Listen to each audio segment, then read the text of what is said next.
I'd like to introduce you listeners now to a lady called Patricia Parker. Patricia Parker runs a charity. She's founder of an organisation and an amazing charity called Kid for Kids. And Sarah, I was explaining to you earlier about what this woman does and what this charity does, and it's very much under the radar.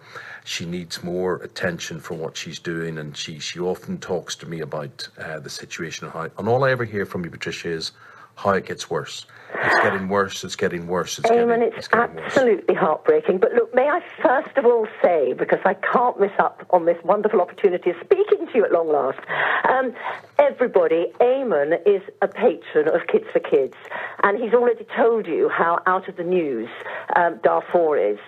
Eamonn is known for helping organisations that the rest of the people just don't look at. And Eamonn, congratulations on your OBE. It couldn't be better deserved.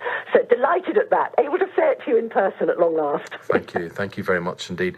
But what we're interested in, Patricia, is the concept of Kids for Kids and these poor people and what they've gone through. And correct me if I'm wrong, but we're talking about goats. You can buy a goat, trade a goat, use a goat, be clothed with a goat, feed the goat. Tell me about the value of a goat as currency, how much it costs, what you're trying to do with them. Well, a goat at the moment in Darfur costs just £40, but that is a 2 years annual income for people at the moment in Darfur. They can't afford a goat.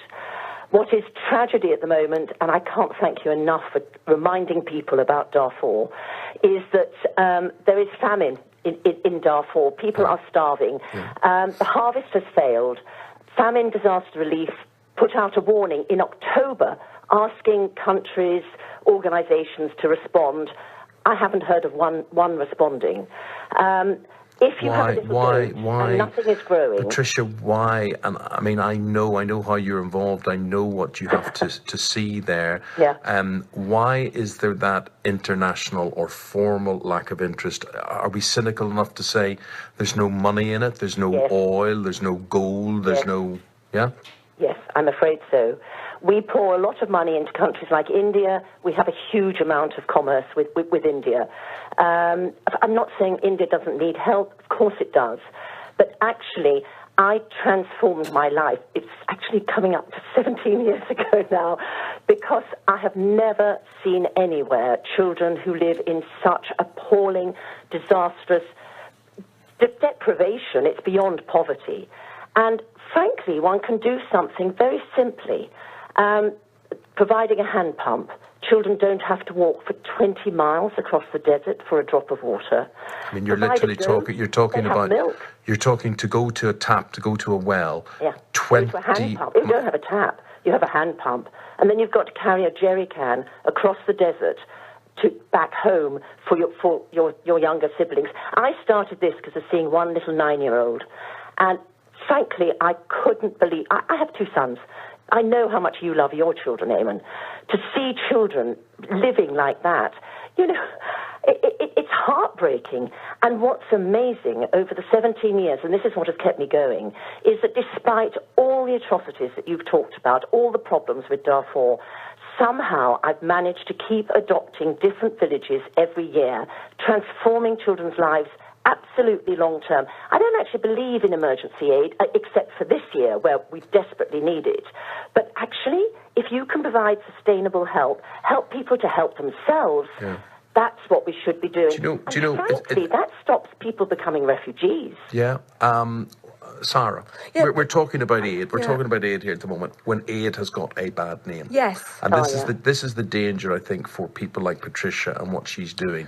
Do we begin to tar all aid agencies with the same brush? Well, do you know, I've always believed that the United Kingdom has, you know, when it comes to a disaster, we are the first people to put our hands in our pocket and give. We've always been a very generous nation.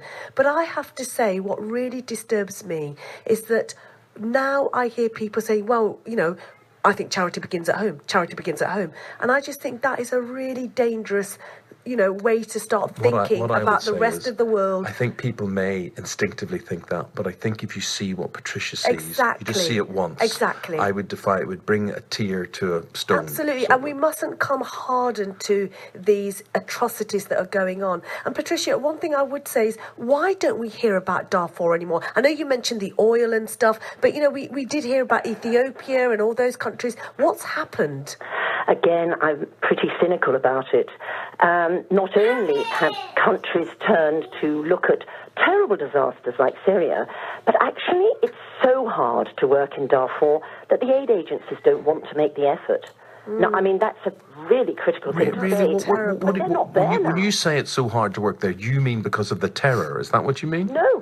I mean, it is actually hard to work there. The government of Sudan does not make it easy. At the moment, they're not giving me a visa to go. Well, I haven't had a visa to go to Sudan for 6 years, can you believe? I have to meet my Darfur team outside Sudan.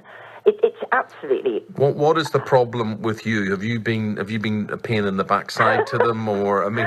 Actually, unfortunately, they haven't given me a reason. I wish I knew. If I've upset somebody, I'd want to apologise.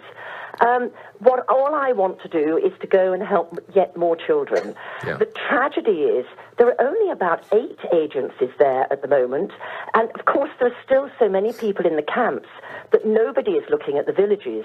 Do you know Kids for Kids is the only organisation providing sustainable help in the villages? And Eamonn, you should be so proud of us. Do you know we've got 93 villages now? Isn't that incredible? 93 villages. You need a lot of goats then. You need a lot of people to buy a lot of goats. You can have your goat named after you. We actually provided... That's the other thing. I actually feel that agencies, all charities, should actually publish exactly what they do each year. Exactly. The transparency is really important. Absolutely. And Patricia, I would like to give you a goat. I would like to donate £40. Can you please tell me how I do that? Oh, magic to my ears. It's Kids for Kids. And that's FOR for kids. Kids for Kids, yeah. Yep. .org.uk. And how to donate, and you'll see it online easily. Yeah. People can email me, Patricia at kidsforkids.org.uk. Make that 2 goats. There's lots there. 2 goats. Any advance on 2 goats? 3 goats. 3 goats. 3 goats okay, from 3 us. goats there. Okay, 3 goats from this studio. You are doing an amazing job, and it is thank you to people like you that give hope to others that are less fortunate. Thank you so much, Patricia. That's sweet of you, thank you. And Eamonn, again, you are the most brilliant patron. Thank you. Patricia, thank you very much indeed. It's just gone after 6:30. Let's get the news update, Kate, with that. Thanks. Talk Radio, half-hour headlines.